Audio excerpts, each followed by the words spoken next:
Salutare prieteni și bine v-am găsit la un nou video pe acest canal. Astăzi vom filma florile. Știți că cred că în primul sau în al doilea video de pe YouTube am filmat florile și astăzi vreau să vă arăt evoluția florilor. Ce vedeți acum? Avem o floare foarte frumoasă, am uitat cum se numește, și avem un boboc. Aici. Focusează pe el. Hai mă, focusează. Avem un boboc.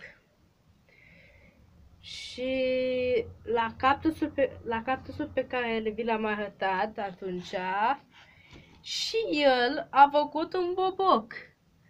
Uitați-l.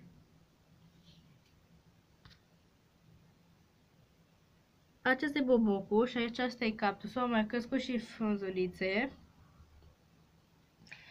Și mai avem și acest cactus, am uitat cum se numește, care a crescut, uite aici,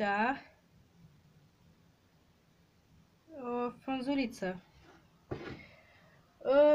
Și asta ar fi cam tot. V-am spus în vlogul de aseară, sau nu știu, de acum 2 seri,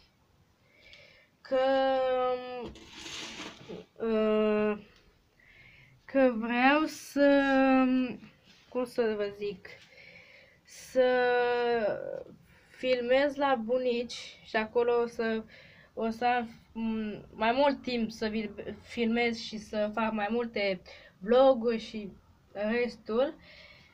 Dar acum nu pot, că sunt la bloc și n-am ce să filmez mare lucru.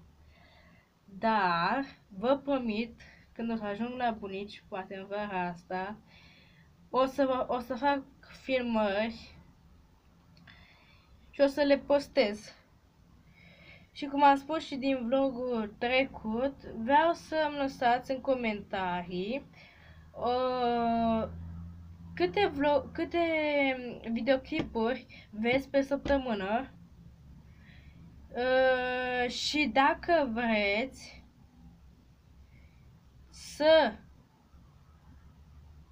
sau când o să fac acea achiziție a ciobonescului german, când o să mă duc la târg, dacă vreți să filmez și ce mai e pe la târg. Să spuneți în comentarii. Și cu acestea se termină și vlogul. Vă rog să vă abonați la canalul meu de YouTube, Camelia Mateoiu, și să dați un like și atâta tot.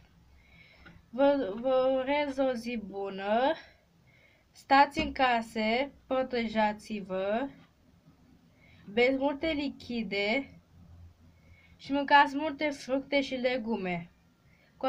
Cu acesta a fost vlogul.